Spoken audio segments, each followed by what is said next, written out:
Uh, Belinda, I wish to share the slides that are going to guide us through. Uh, Belinda, are you able to see my slides? I can see your slides. Put them in presenter mode, please. Perfect.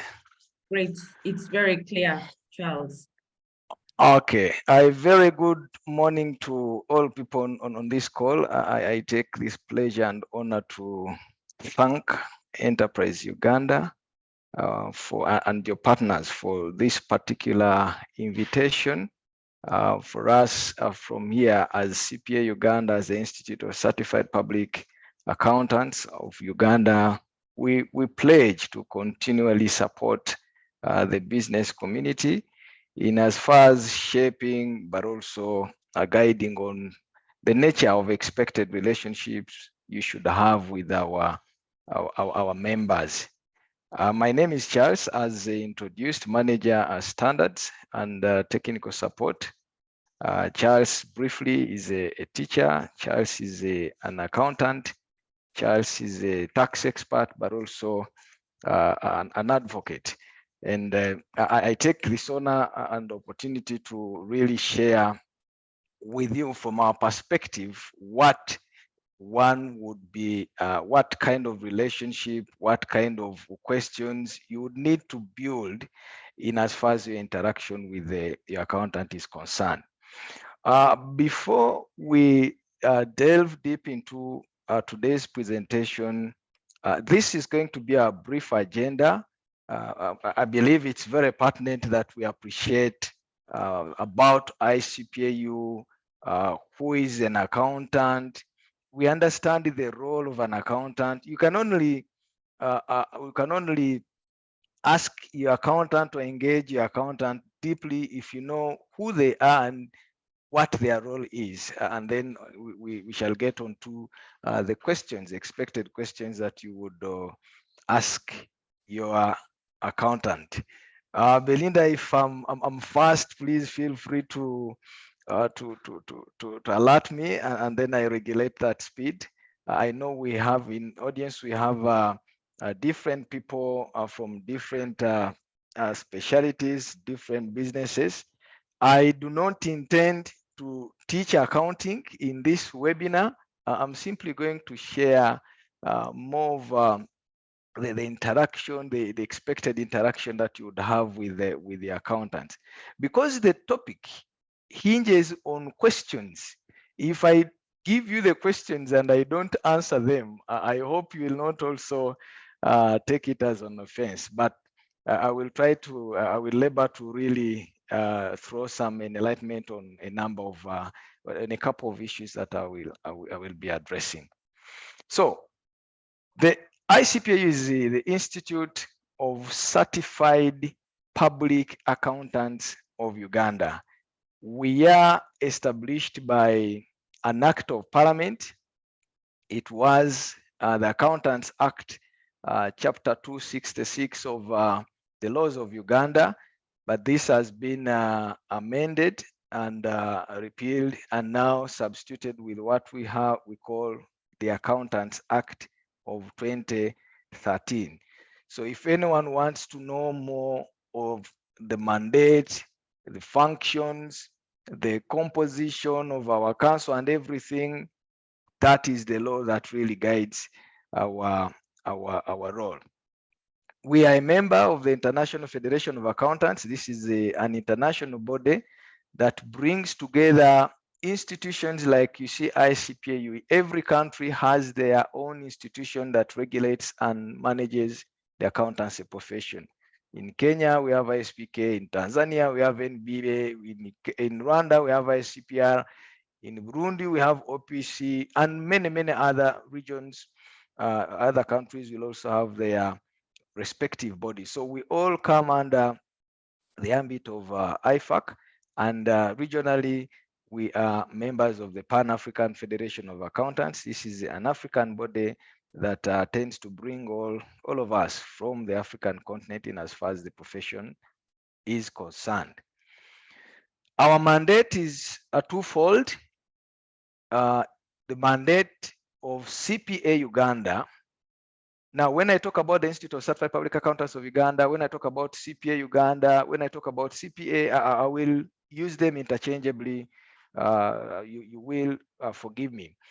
The mandate of CPA Uganda is to regulate and maintain the standard of accountancy in Uganda, but also to prescribe and regulate the conduct of accountants and practicing accountants in Uganda. So any matter to do with accounting in Uganda, that role is with CPA Uganda. Any matter to do with conduct of accountants, if you have an accountant at your workplace and they do something unpleasant, feel free, as we're going to say, we have a disciplinary mechanism that you can really engage with us and have that accountant brought to book. If you are dealing with an auditor, we're calling them practicing accountants. Practicing accountants are auditors. If you are dealing with a practicing accountant and they don't do the work you tasked them to do, feel free to raise a complaint with us and we shall handle such members. So this slide simply gives us a brief about what ICPAU does in as far as furthering its mandate is concerned.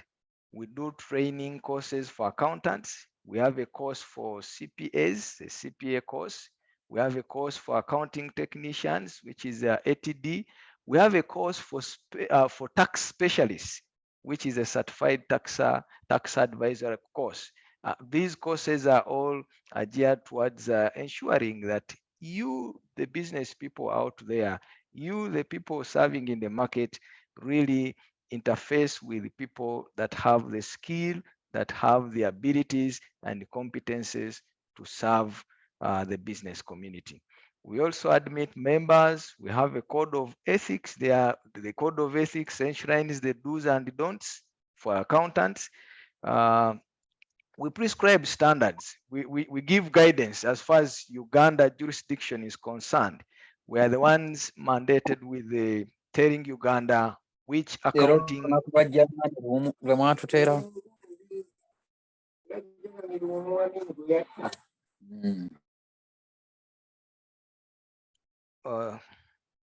Sorry.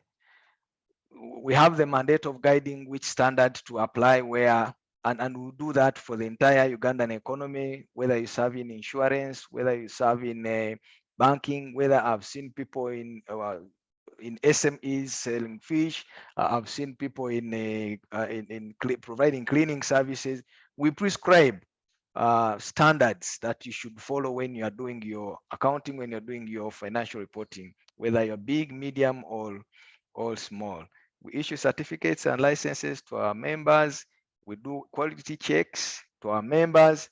We conduct seminars like these ones as sensitization, but also do a number of publications as a way of growing awareness and popularity of key concepts that we think are pertinent at any particular moment. Our next slide is for us to appreciate who an accountant is. This is a very important question to raise. We've interacted with a number of business community, largely the SMEs. And every time we talk to you, some of you complain of accountants. You say, my accountant has done this, my accountant has done the other. But when we investigate, we find out that you are using the word accountant inappropriately. Not everyone who looks at your books, not everyone who brings that big, a number of SMEs we visit, we find big calculators. Not everyone who brings those big machines to compute, type here, there, and here is an accountant. An accountant is defined in law, and an accountant is a person who is enrolled as a member of the institute, and the institute we're referring to is the Institute of Certified Public Accountants of Uganda. So before you even get into learning which questions should you ask your accountant, the very first question that you should focus at the person you have at your business as an accountant is whether that person is an accountant. So as we live here, go and ask them whether they are an accountant. And if they don't have a number, because all members of CPA Uganda are given numbers because it's a membership organization. They are given numbers. And automatically, for one to become a member, there are certain things they have to fulfill. Those I don't really want to get into, but the task I'm posing before each one of us on this call is to really find out whether the people we call accountants back in our businesses are real accountants. We are saying for one who is an accountant, they must be enrolled as members of CPA Uganda. If they are not, then you better look for another word or title to refer to them. So an accountant who is a member, who is our member, is a professional accountant. And the term professional accountant simply describes the person who has the expertise in the field of accountancy. And what you need to appreciate is that this expertise is achieved through a number of stages. One must have undergone through what we call formal education. You did some course, you did some degree somewhere, you did some diploma somewhere. After your degree or diploma, you came to CPA Uganda, enrolled for the CPA course that I talked about at the beginning, and then later on you become a member. So you will be a professional accountant. But we are saying it doesn't stop at formal education. We also have what we call practical experience. Accountants are your business advisors. Business advice is given in a practical sense, not theory sense. So as we put out accountants to serve the market, we put them out with the expected practical experience. The experience would be in tax related matters. How do you file a return? That should not be simply embedded in just the knowledge, knowing which section of the law commands us to file a tax return. No, we are saying somebody should be able to sit on a machine and takes you through the process of filing that return and many, many other aspects related to accountancy. But we don't only stop at looking at formal education and practical experience. Even when somebody goes out there and begins servicing you, the business community, they are expected to undergo what we call continuous learning. Continuous learning is we expect them every year to attend some courses. We know when you simply sit there and get stuck on old information, you may be left behind. So we always urge our members, and it is a requirement within our code, within our laws, that every member must be exposed to some learning throughout the year.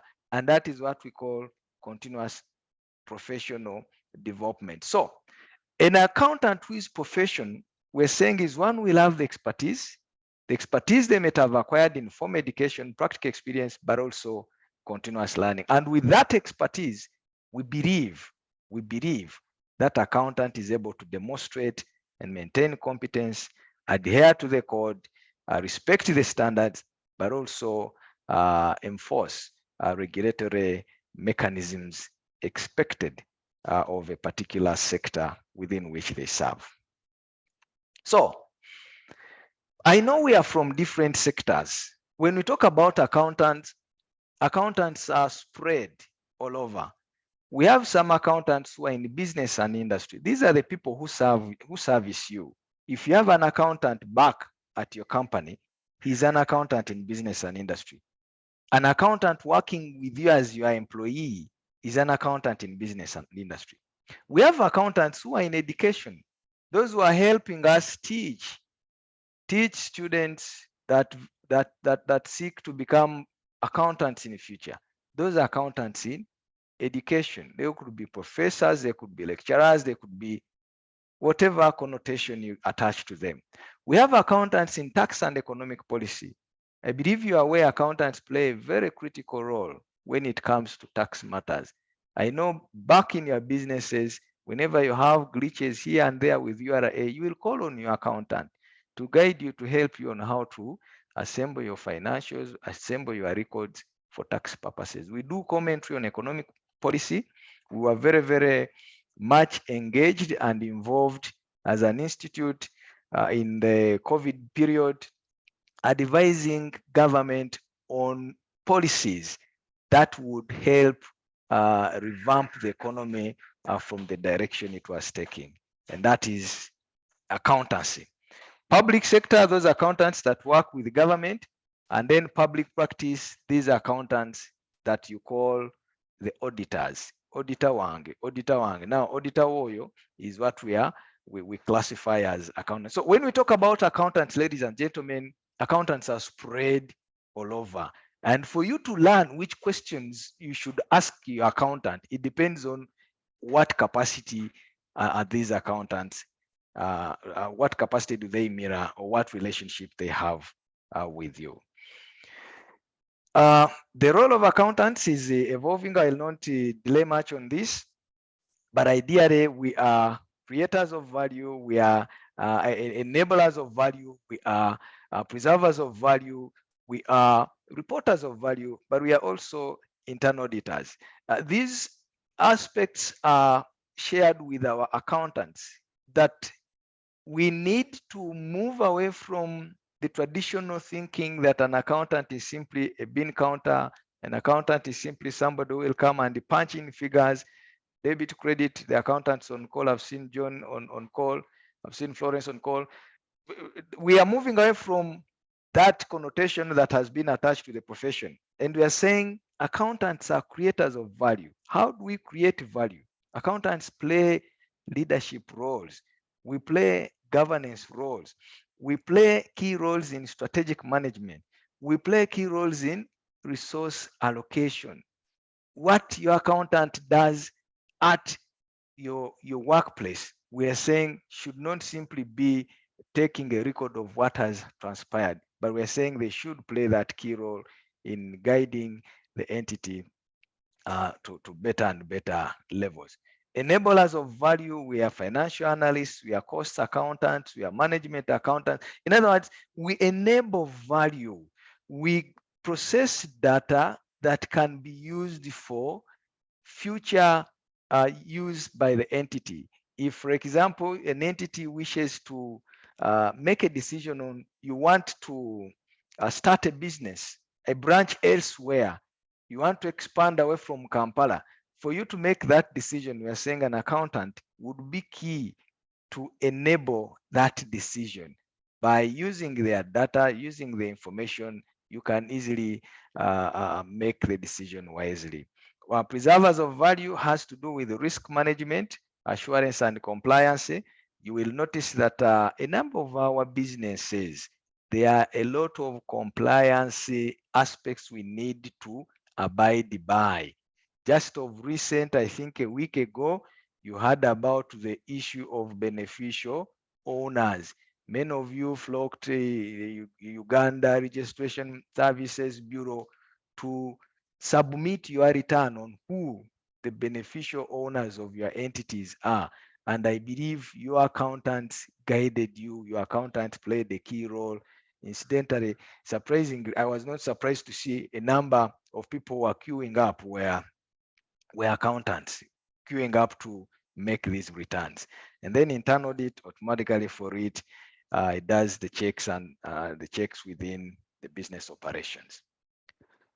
We know what accountants do: preparing financials, assembling the financial records, and invoices made, vouchers are compiled, those receipts are done, putting the record together, and then later on coming up with what we call a financial statement. That is the work of the accountant, and that is what we have traditionally known them to do.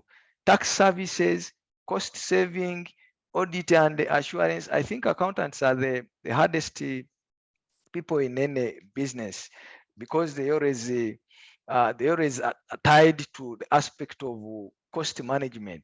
I've seen a number of groups, a number of teams complaining about accountants. Accountant waffe tayagala kuta ssente, alowooza zize. I think that is just inbuilt within our workings, that you always need to be sensitive on how you manage the costs, especially vis-a-vis what the budget streams dictate. Traditionally, that is what we have known accountants to do: financials, tax, audit, and assurance. But we are saying these services are going beyond there. And ladies and gentlemen, I'm laboring to go through this, because unless you know what an accountant does, you will not ask relevant questions. You will be like the wananchi who go and ask their MPs, why are you not building this road? And you sit down and ask, is this a mandate of an MP? So I'm trying to give a brief on what these people can do, what they should do, and this simply depends on what is transpiring in your business. Some services will be called on when need arises. Otherwise, they may not be activated if there's no need. So setting up accounting systems, I was so mesmerized when we were dealing with you, the SMEs, at the end of last year. A number of you have come up with the online applications that can help you do invoicing, that can help you do it's real-time record taking. And we're saying to come up with those applications, the decision on whether you should or not take on such accounting systems, I believe you'll have a conversation with the accountant, and they'll guide you wisely. Advisory services, forensic accounting. Some of you go to court, and part of the evidence you need is a report, a forensic report. Staff has misappropriated money, staff has misappropriated inventory. To go and back up that allegation, you will need some forensic results to really support. Investment decisions, finance risk management, insolvency practice. When you look at the insolvency law, ladies and gentlemen, accountants are among the people permitted under that law to practice insolvency. And insolvency practice does not simply mean killing the company or closing the company. A company may be doing badly, but accountants with the knowledge are now trained to find ways of resuscitating. The first line of defense now in insolvency matters is resuscitation. When a company is doing badly, you can find ways of making it get back on road, and you only choose insolvency or winding up if really things are tight. Compilation engagements, you also they are also performed by accountants, and it's very important to always know these services, because we have seen instances. You guys make complaints here. You instruct an accountant to do a compilation engagement, but in mind, for you, you think you are telling them to do an audit. And then when things get mixed up somewhere on the way, you say, accountant yali desentezang. You then come to ask for mediation. And we're saying, no, if it is a compilation engagement, it is done. If it is a review engagement, it is done. So it's important to always know, especially when you're engaging the accountants, what particular service or activity do you want them to do, and then you assign them appropriately. Then lastly, corporation secretary. They also do corporation secretary work. I know SMEs, this may not be a key requirement for you, but you start your business small, but with the intention of growing bigger. And as you grow and grow, obligations also expand. And at one moment or the other, you will need that person we call a company secretary, and the company secretary has particular services, particular duties that they can perform and guide the entity. Ladies and gentlemen, that was just a background. We need to know who an accountant is. We needed to know what services, what can they do. If you know who they are and what they can do, then I believe we can have a discussion on what questions. Because the focus was on questions to your accountants, I gave model questions. The model questions, ladies and gentlemen, have no answers. But these answers, we are saying, you can have a discussion with your accountant and they will give you answers. For anybody to be called a CPA, for anybody to be enrolled as a member, they should have this capacity because they have gone through the other training we talked about, the orientation we talk about, the practical exposure we talk about, and we believe they should take you through these matters well. So the questions, I tried to cluster the questions in different classifications. There are some that are on legal, there are some that are on tax, there are some we're going to see that are in general operations, there are some that will be relationship management, but also most importantly, there are some that will concentrate on environment, social and governance aspects. This is a training aspect and we need not to be left behind as SMEs because we play a very critical role in as far as ensuring society, rather ensuring climate stability is achieved. So legally, what business structure is most appropriate for my circumstances? Many of us have started companies. We call them companies, but they are not registered. They are just companies in our hearts. Many of us are running structures, but we also don't know the nature of our businesses. If somebody asks you, business or partnership, or you are not sure. So you can have, if you want to formalize, you can have a discussion with the accountant on whether it should be a limited liability company, what are the advantages, disadvantages, should it be a trust, should it be a partnership, should I be solo? They will be able to tell you the advantages and disadvantages. If you are already there, look at your business and ask yourself, what is the legal structure of the business? Are you a partnership? Are you a sole trader? Are you a company limited by guarantee, limited by shares? That is a discussion you can have with your accountant. We have also had issues around legal status of a business in law creates what we call artificial persona. And artificial persona simply speaks to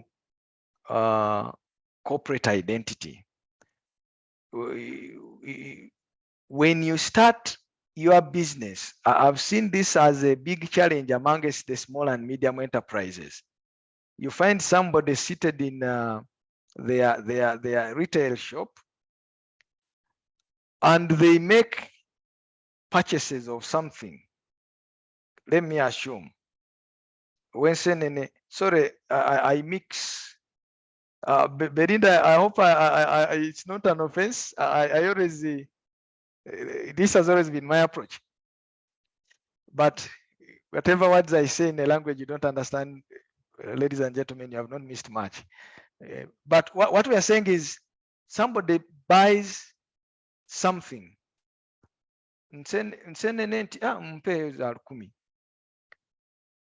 As somebody passes with very nice dishes, he said, hey, get me 3 dishes.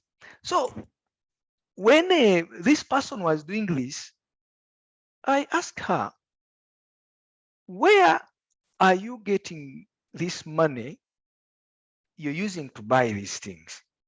Because we were seated in there in her retail shop. And she was saying, from the safe. I made my question clear. Are you picking the money from your personal finance or from the business finance? It was hard for her to really tell. And later she admitted that, you know what, my problem has always been separating my personal and business expenses. I always tend to lump them together. And ladies and gentlemen, that is a challenge, and that's a discussion you can have with the accountant, and they will guide you on how to do that. As far as legal structure is concerned, which laws apply to my businesses? Remember, we don't operate in a freelance economy. We operate in an economy as businesses where we're expected to comply with certain things. My brother who is in cleaning, I believe you comply with the, let's say if you manage waste, you comply with the waste management regulations, tax laws. There are regulations on a number. I've seen people here in real estate. I hope you comply with the anti-money laundering legislations. And these key legislations that touch our lives as business community, you can have discussions with your accountant. Because if an accountant is going to do anything for you, in our method of work, we are encouraged to always first establish the regulatory framework of the entity. If you are in fishing, I need to first of all know, before I touch your books, before I do any work for you, what laws govern the fishing industry in Uganda. And I believe you can have very rich discussion with the accountant. What about capital structure? Capital, Katuliku capital. What questions would you engage your accountant on? You want to choose option, rather direction on how to set up or how to up your capital base. Should I go equity or I go debt financing? Should I bring, if I am a company and I have some shares, should I get more people, they come and join me, or I go to the bank? The accountant will have a very rich discussion with you, giving you the pros and cons on whatever direction. If I'm to go to the bank, debt financing, rather if I'm to go debt financing, should I borrow from the bank? Should I borrow from money lender? Should I borrow from relatives? In other words, that discussion is what you would go in, is what you would have with your accountant, and it will save you of the unexpected results, especially from taking the wrong decisions. You've seen a number of small businesses close, shut down just because they chose an inappropriate action or direction on borrowing. How can I tell that my business has reached a limit of borrowing capacity? Some of you borrow and borrow and borrow and borrow. We are saying borrowing must have a ceiling. For you to appreciate and get the ceiling, you must have a discussion with the accountant. They look at what you have and then they will guide you appropriately. When it comes to business plans, you want to do a plan, you want to do a projection to go and get funders. The accountants will tell you, will guide you. They are good at doing advisory services in this line, and they would guide you on what appropriate models, what appropriate illustrations would help entice your expected funder. So the questions on capital, we are simply looking at, should I capitalize my business or not? We're simply looking at what sources of capital should I go for. We're simply looking at, if I choose to go for debt, if I choose to go for a loan, where should I get that loan? Look at the multiple sources, assess them, and then see how you can move. These are further aspects on capital. But what we have also noticed is that there are some SMEs, for example, that would need startup equipment. I am in fish, let's say fish processing, but I cannot acquire that processing plant or by outright purchase. How about if I had a discussion on lease? Is it something possible? You will have this conversation with your accountant. When it comes to securitizing our loans, I am getting a loan. What do I pledge as security for this loan? Should it be personal property? Should it be company property? If it is personal property, what do I need? This is a discussion that we'll have in as far as this is concerned. We have also had instances where you small business, the SMEs, you go and borrow from banker A, you realize that banker A, the loan is very expensive. But you are not aware that there could be some other bank that may be willing to take on that loan, and for it gives you a lesser charge. These are the opportunities, avenues that you can only learn about if you had a discussion with your accountant. What about tax-related matters? Now, with the tax-related matters, this is a field where your accountant should really give you a competitive edge. They should not give you any excuses on any issues to do with the tax. As the DNA of accountants, tax should be part of what they do. And we're saying these are some of the questions that you are going to ask them. What are the my sector specific tax legislations I need to know? I am in fish, I am in cleaning. Which taxes apply to me? It is important because the taxes, there are some sectors that are that have several exemptions on the number of taxes. Not all taxes apply to all of us in the same way. So it is important for you to appreciate that. How can I avoid mishaps with my returns? Some of you just do things anyhow. I have seen clients here, SMEs, who make returns, tax returns. You make a return, and then you commit yourself to paying a certain amount of tax. Then you go and continue with your business. A year passes, a second year, and the third year, then they summon you. They say there is this growing balance with the penalty. Yeah, but you are the one who returned. So whenever you are engaging into such matters, it's important to always move with your accountant. When do I need to start paying provisional taxes? How can I be prepared for upcoming tax audits? Ladies and gentlemen, SMEs, if you ever get a signal from URA for an invite for a request for an audit, please work with your accountant. Work with your accountant. They will guide you on a possible interaction, and they will support you through that process. Otherwise, you go alone, you are likely to mess up or mix up things. What qualifies as an allowable deduction, business deduction, and what are there? You need to know. In business, there are things that are allowed deductions. For tax purposes, there are those that are not allowed.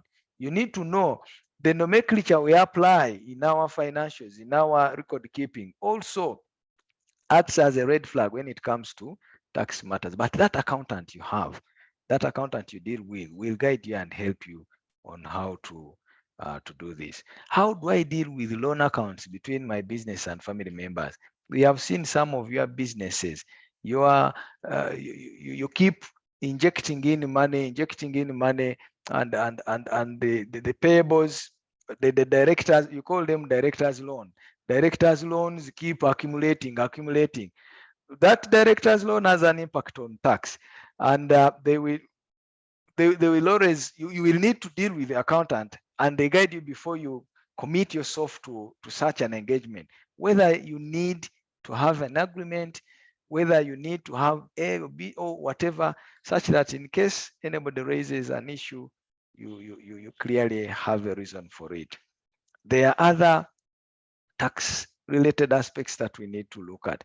Am I required to charge VAT on my supplies? Remember, VAT has items that are exempted. We have items that are zero rated.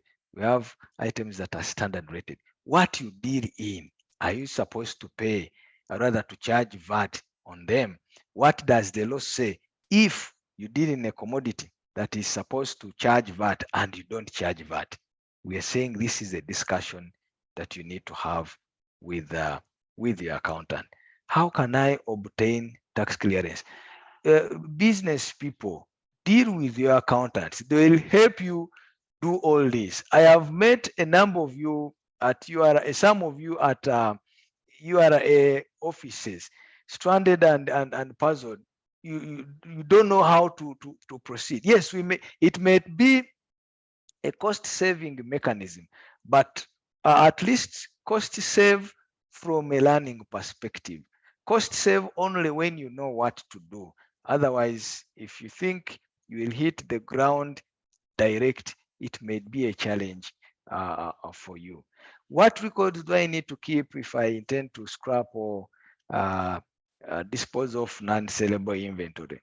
You brought in inventory, it was booked on your let's say booked into your in it was cleared on your company team by customs.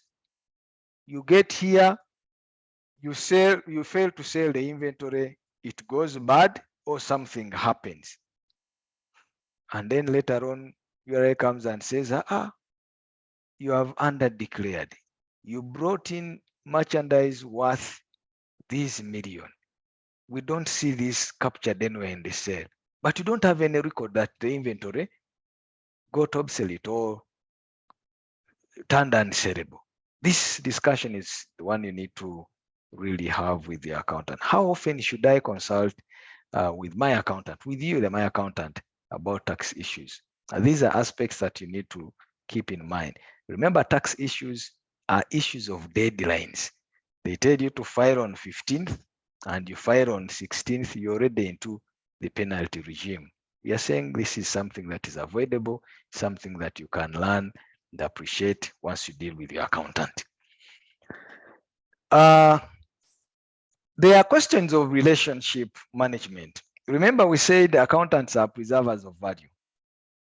We also have that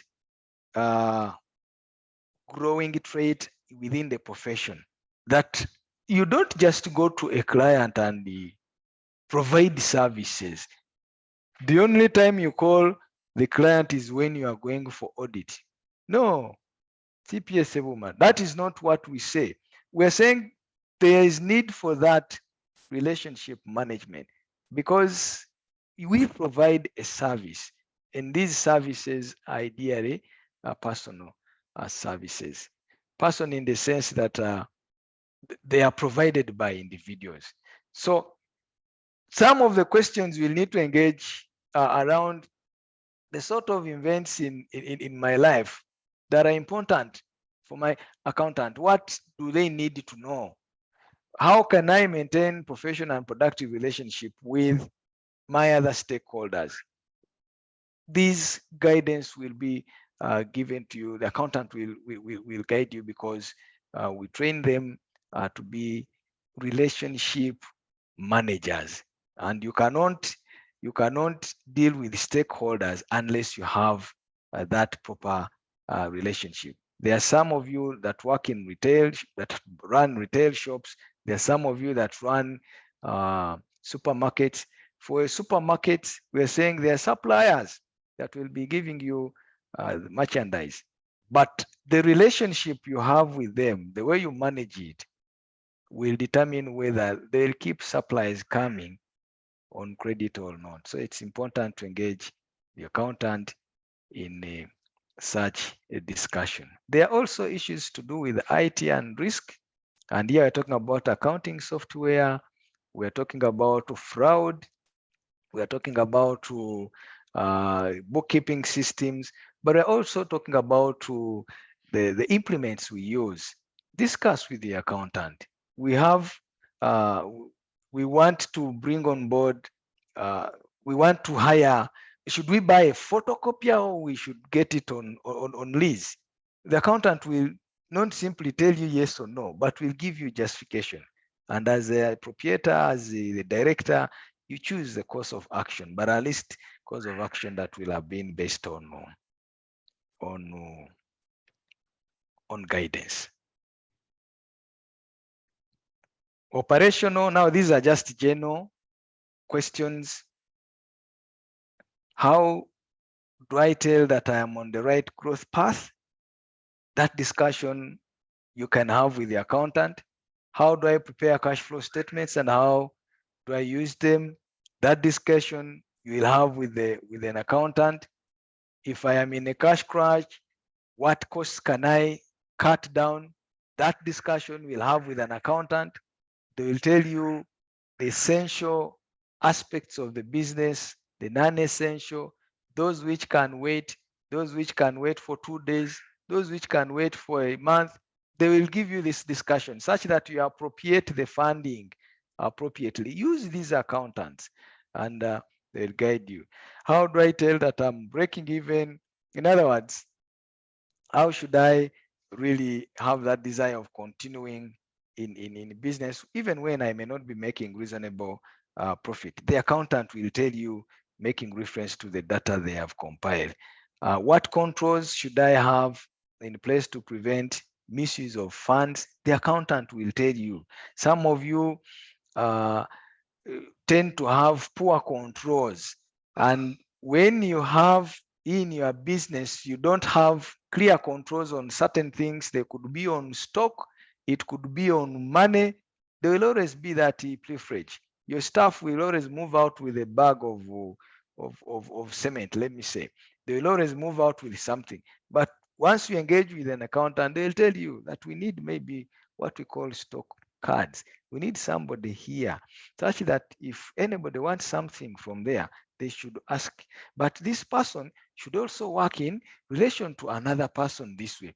When you have a controlled conveyor, you will find that it will always be hard to have such loss of inventory, loss of funds, unless the entire conveyor belt has connived to really defeat you. So that is the discussion that we'll be having. You also need to, do I need financial statements? I know some of you are small enterprises, but remember, if you are small, but you produce, rather you make a gross turnover of 500 million, the tax procedures code act requires you to prepare audited financial statements. So you need to know your stand. Whereas the Companies Act may not make it mandatory for small businesses, we are saying you need to look at your threshold. And remember, there are penalties for default. Don't wait for being penalized. Have a discussion with the accountant on such a matter. What information or records do I need to keep and how long should I keep them? There are investigations that have been carried on in some of your businesses, and the only excuse you give is that ebiwandiiko twabyokya. Now, where the regulatory regime we are now taking, especially when we talk about issues of anti-money laundering, when you talk about issues of tax, things are getting hard, ladies and gentlemen. The laws provide for specific periods of record keeping. You fault them, you are likely to be penalized. So have a discussion with your accountant. Know what record needs to be kept for 10 years, for 5 years, for what amount of years. How can I tell that the insurance is adequate? Those are the questions that your accountant will guide you through automatically, having analyzed your risk exposure. Can I insure against loss of profit? If my family business, what guidelines can you give me in as far as employing family members? This is the discussion that you will have with your accountant. How can I establish succession planning and continuity of my business? And then this, we're saying, aspects that you can have with the accountant in as far as furthering or betterment of your business is concerned. Most of the responses to these questions rotate around having clear controls, having clear plans, having clear a strategic direction, and then the records being kept up and well. Still on operations, pricing is key. I am happy as somebody at the beginning hinted on the fact that he sells fish and then he even quoted the price. I think he said 12,000. 12,000. I hope your pricing is appropriate because I heard you say you deliver you deliver at no cost. If that is not a marketing gimmick, we are saying we need to appreciate the costing. Before you say the fish is at 12,000, you must have incorporated your cost, the cost at which you bought the fish. You must have incorporated the element of transport. You must have incorporated any dues you might have paid, the dues in form of taxes you might have paid.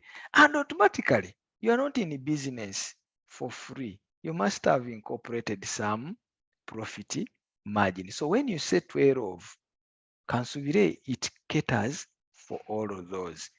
What I'm saying, I'm not contesting the cost, but I'm simply saying, have you worked with that accountant to help you cost the item appropriately?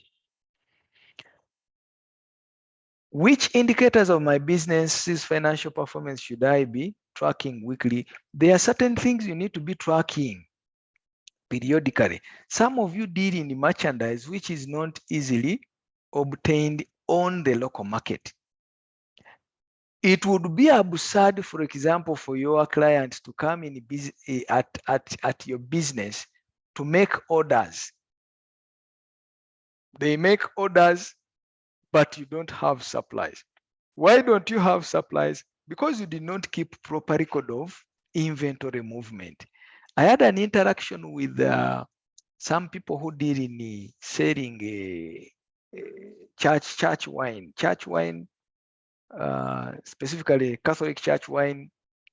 I think it comes from South Africa, but there was a time when the entire market went zero without the supplies. And I was wondering how these business people would have anticipated that. Because keeping track on the stock movement is one aspect that can help a business stay sustainable. If a client comes today and you don't have stock, it will be absurd, and it is most likely that they may not return the following day. So it's important to know what aspects of your business do you need to keep an eye on a weekly basis, monthly, or any other periodical basis. It is also important to note, when is it time to eliminate low profit items? There are certain things you deal in which are a burden. You are not doing bulungi bwansi, you are in business. So if you have a number of product lines, it's important to tell which item is doing profit, which one is not making profit. And the decision on whether to eliminate the item not making profit can only be reached if you have a rich discussion with your accountant. I am not saying low profit making items should be eliminated. No. You may find that the high profit making are making just because of the low profit making. I'll give an example. You operate a shop which has items for both children and what? And adults. But the ones for children are making profits because the children have that high demand. They cause that high demand. The ones for the adults are not making profits because really some parents come to buy the things for the children, but not all of them will come to buy those things that apply to the adults. So to really appreciate that conundrum, ladies and gentlemen, it's important to have that discussion with the accountant, and they'll help you. Knowing the difference between an audit and a review is important. Some you are not sure whether your staff steal your stock or not, and you want an accountant to establish that. You may not need an audit. Let them come and do a review. You are not sure of how much your payroll is. Maybe somebody is doing something that is unpleasant. You may not need to do a full-fledged audit. You may simply need to do a review. So as you engage your accountants, you need to know what you want them to do and assign them or task them to perform what you are assigned them to do. My business worth is key because it forms part of the size of your balance sheet. When you move around town, many of those small businesses in town down there, I always hear you talk about goodwill. One time I got surprised when somebody who was selling shoes was talking about goodwill. But when I engaged, your goodwill there is not the goodwill that our standards prescribe. Yours is really more monetary tied and dictated. But when I tasked that gentleman to give us their business worth, the goodwill was not in the business. And I was wondering, goodwill in essence should be an asset. You can only be able to do that, ladies and gentlemen, if you associate with the accountant. Learning and being able to tell how worth your business is. Remember, if you are to deal with people like bankers and others, it is important that your business worth is ascertainable, and you can only ascertain it if you can deal with your accountant. Lastly, on operational, how can I manage operating costs? This was a key question, especially in COVID. Remember COVID, when COVID attacked us, we had really to become rational on a number of items. What do we cut? What do we maintain? What costs do we totally do away with? That discussion can only be done with a clear guidance and mind of the person behind the numbers, behind the figures, behind the performance of the entity. What are the most, should my business be accrual? Now that is a little technical, but the accountant can help you, especially if you want to decide on how you prepare your books. The accountant may help you. What are the most effective ways to finance inventory? This is simply on inventory, cash flow management, inventory management.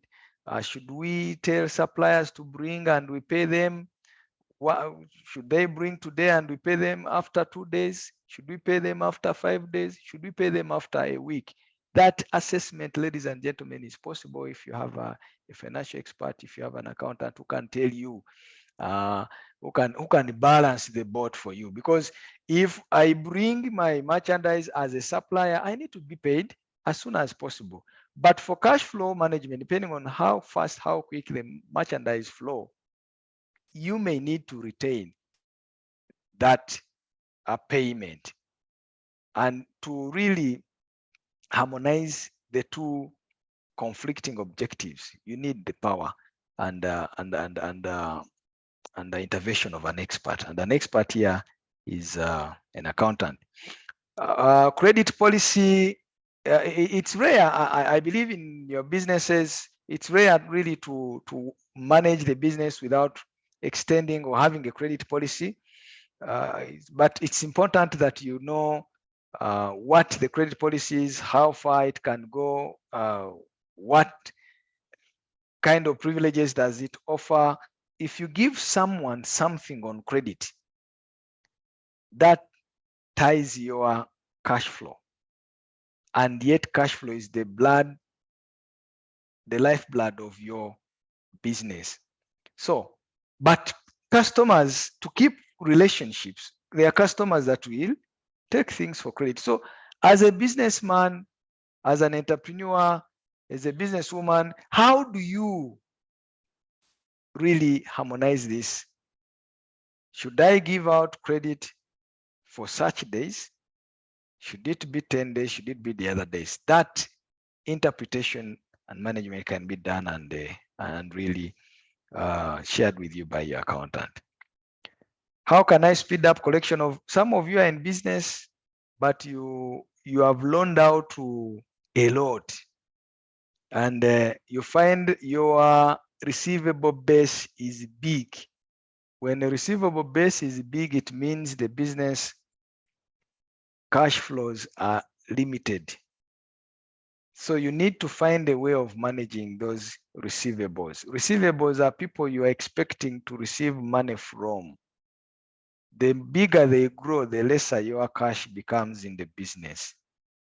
And remember, when they overgrow and overstay, they turn into what we call bad debts. So you need to find a way of managing these. And that discussion will be done with the accountant. Matters of insolvency, we talked about voluntary, we talked about insolvency, liquidation, and others. When should I think of winding up? When should I seeking for bankruptcy as an individual? What implications does it have on me? You might be in total problems, have no money anywhere, your bankers are on your neck, everyone is on your neck, and you say, you want to be the judge, rather to be declared the bankrupt.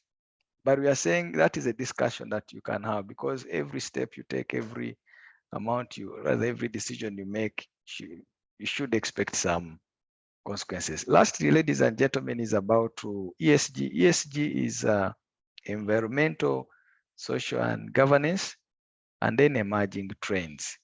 This is a key aspect that is growing. You are seeing, guys, world over, we are having discussions on climate change. We are having calamities befalling nations. Earthquakes are everywhere. Today, Syria, Turkey. The other day here in New Zealand. We're saying matters of society, matters of environmental, matters of governance have now caught fire, if I could use that word. And you, the small business, you are not an exceptional. You had the discussions last time, NEMA planning to activate. For me, I call it activation because those guidelines have been there. Guidelines on noise making, guidelines on pollution, mulya kasoli, oli motoka okanyuga bikongoliro mu kkubo.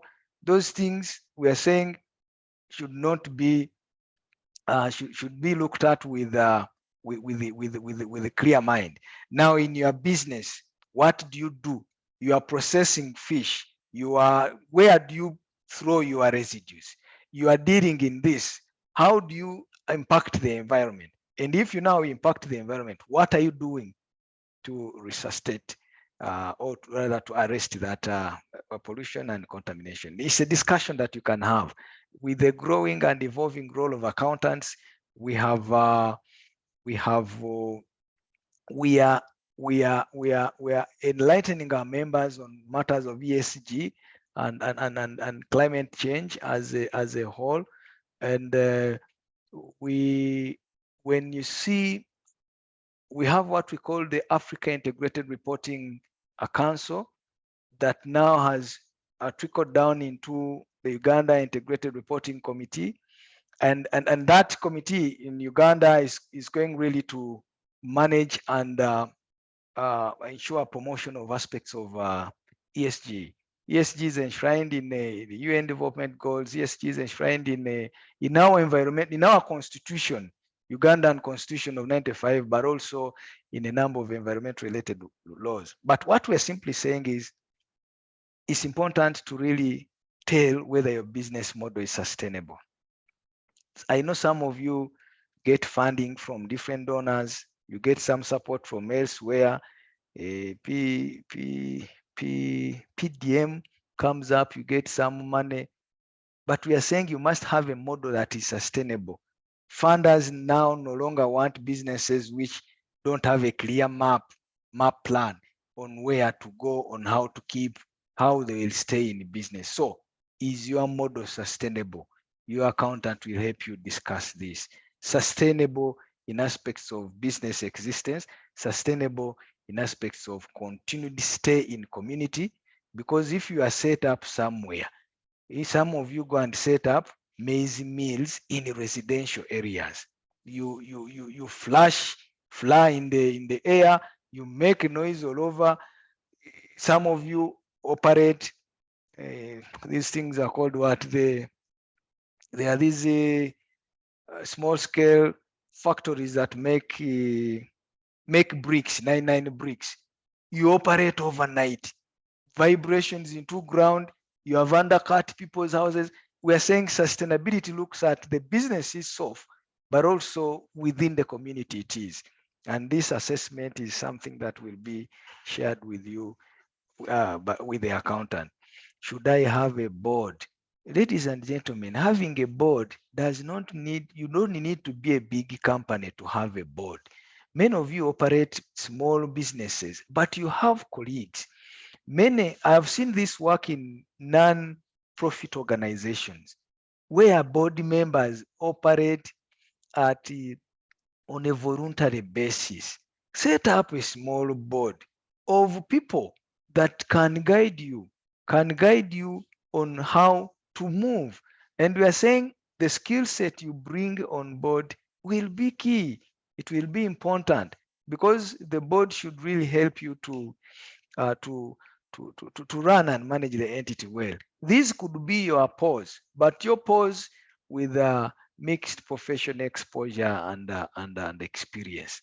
That will give you a mileage, uh, will give you a better flow. How often meetings and everything, now that one will be structured once you choose and you decide to do. I know the law, the Companies Act, for example, allows for single member companies. Yes, you can be alone and run a limited liability company. But remember, even when you are alone, the law requires you to nominate or come up with what we call a nominee director. So these are just corporate governance issues. You are seeing how the economy, the country is getting ashamed of certain issues to do with corporate governance. You shouldn't be the alpha and omega in a business. Let your business stand as your business, that even when you go away tomorrow, the business can stay and stand on its own. It is bad, it's unfortunate that a number of small and medium practices, the moment the proprietor disappears, they go with them. I don't think that is the legacy you intend or you intended when you're setting up those. So having such structures is very, very key. In corporate governance, rather in ESG, we also talk about avenues, opportunities. There are opportunities that are available in terms of credits. There are opportunities that are available in terms of grants, depending on how socially, or rather how climate sensitive you are. I believe you've heard of carbon credits, you've heard of those avenues that are created for people that are sensitive with the environment, and those are things that you can exploit really to beef up your capital structure, your working capital. But you can only be able to have a clear discussion with that accountant. That accountant, not because you call them accountant, but that accountant that we defined at the beginning, the member of the institute, a person who qualified with expertise, went through practical experience, and continually keeps updated with the emerging trends. So as we conclude, ladies and gentlemen, what are our ESG obligations? These are discussions that we'll have with the accountant. How do I reconcile driving ESG agenda and the business returns? I know ESG speaks more of society giving, element of corporate governance, and really that is not going to bring any money to the entity.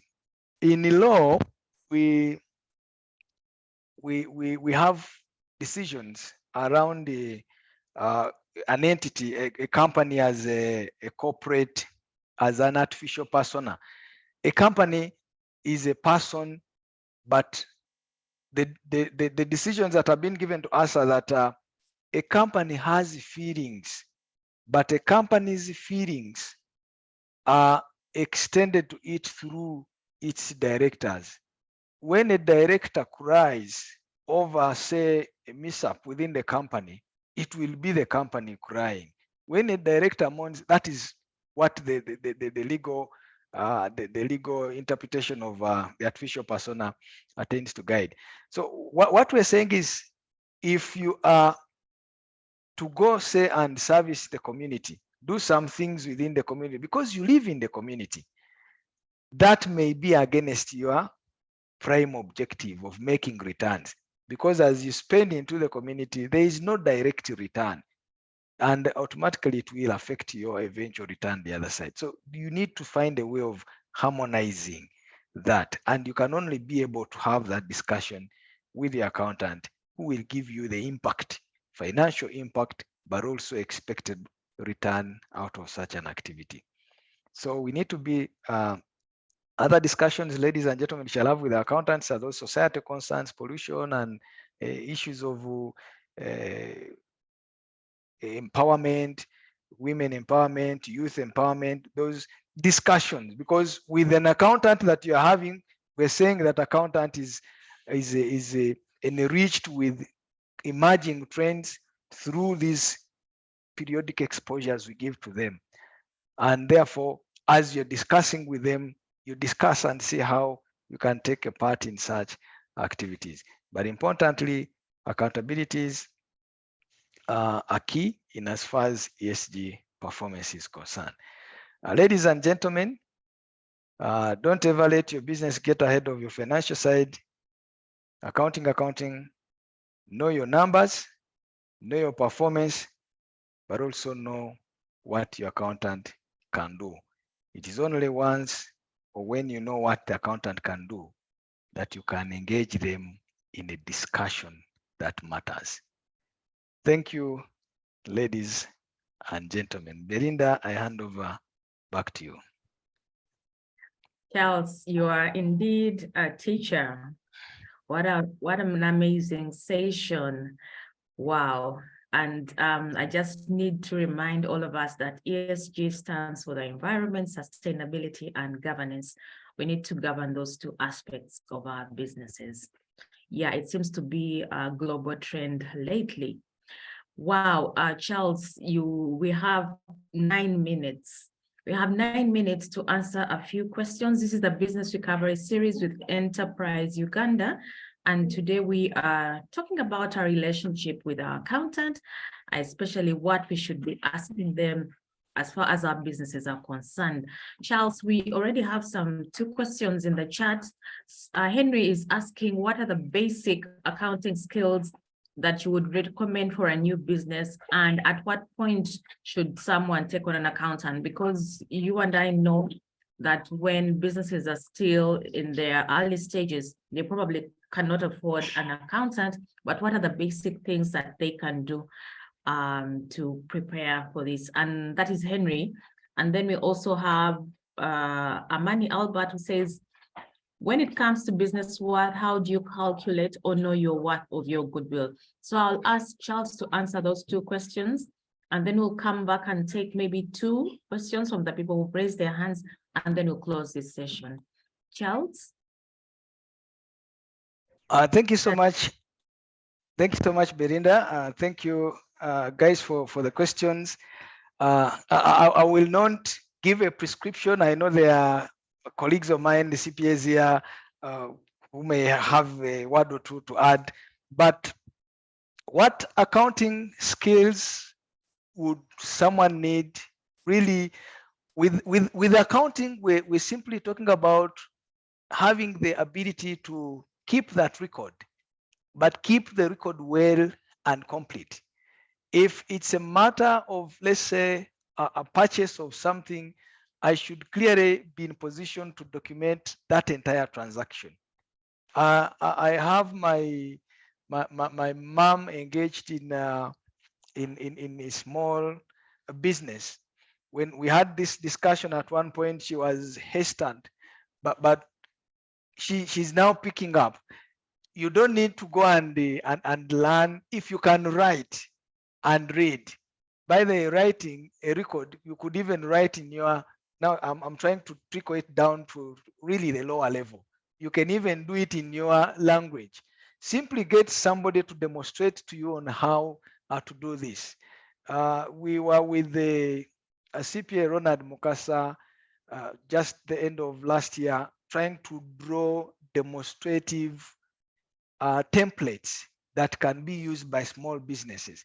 A template of how to record your expense, a template of how to record your sales, how should it look like, and then we let you go. So the simple skills should simply rotate around around the having a proper guidance and ability to take record, but taking record completely. When should we bring on accountants? Incidentally, I know we have had this call all through that accountants are expensive. What I have always requested the small and medium enterprises, we have run a number of projects free of charge. Currently, the Institute is having what we call pro bono services.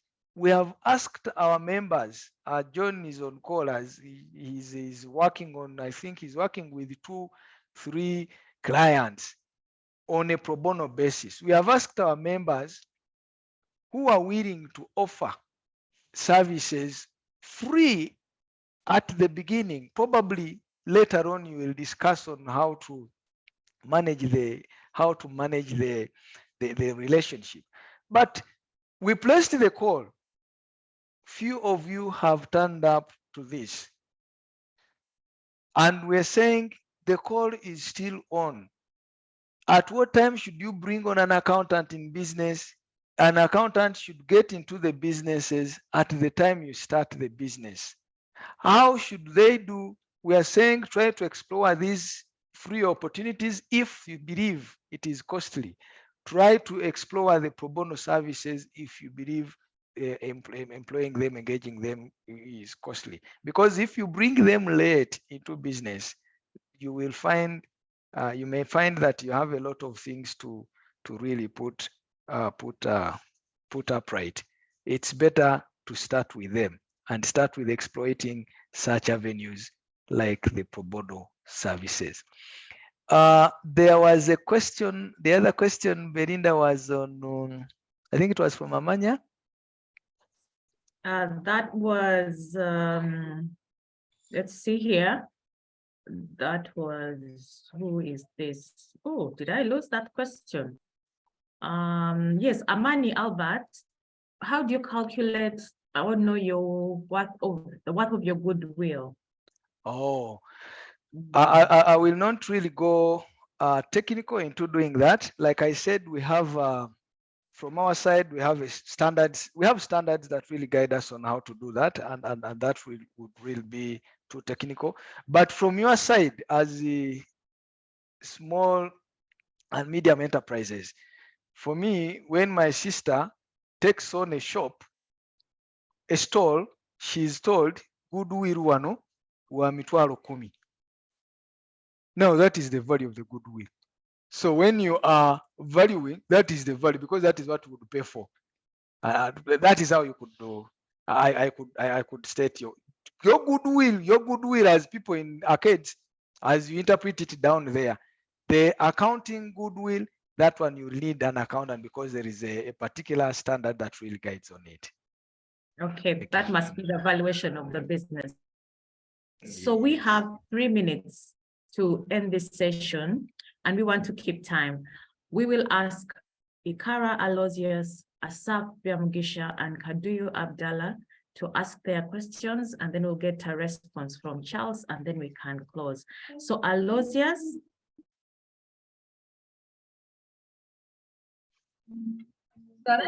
Good morning. My question is, I have started a business.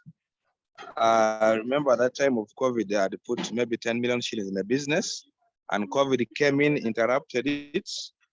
And at the time, you had some small stock you couldn't sell.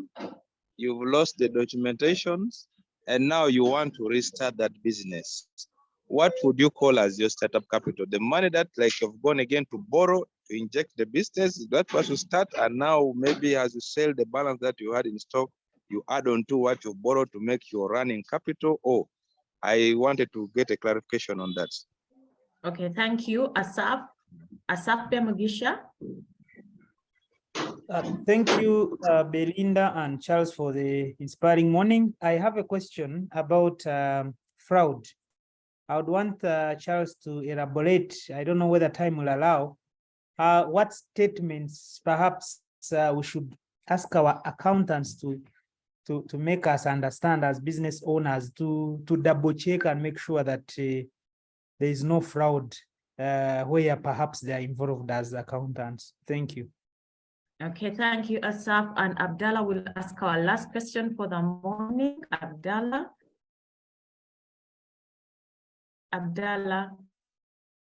Yes, please. Thank you so much. Hello? Yes, we can hear you. Please go ahead with your question, Abdallah. Okay, fine. Thank you. My question actually is related to the other one. Someone has just asked. You find that institutions inculcate a lot of values and norms into these qualified accountants. And he has also told us about what we need to look out for when we are sourcing for accountants. But my question is, so many times you find that these people connive, especially with the staff, especially at a time when the company has grown. How do I identify prudent ones, especially after looking out for all the other aspects he has told us? Thank you so much. Okay, thank you, Abdallah. Charles, we will ask you to do a quick summary of those 3 questions, and then we can close the session. Thank you so much, Belinda. I think I can begin with the very first one, rather the last one, accountants who connive. Now, the response I can give there is, I cannot give you assurance that so-and-so is the best, this one is the best, the other one will not do anything wrong. The assurance I can only give you is that if you engage an accountant who is our member, at least you have somewhere to fall back to in case they misbehave. If our member misbehaves, if they connive with staff, you have evidence, raise a complaint with us. Our disciplinary committee will take the member on. And among the penalties that are available, there is even a penalty of that member restating, rather compensating their employer or their client with whatever monetary or financial loss they may have made.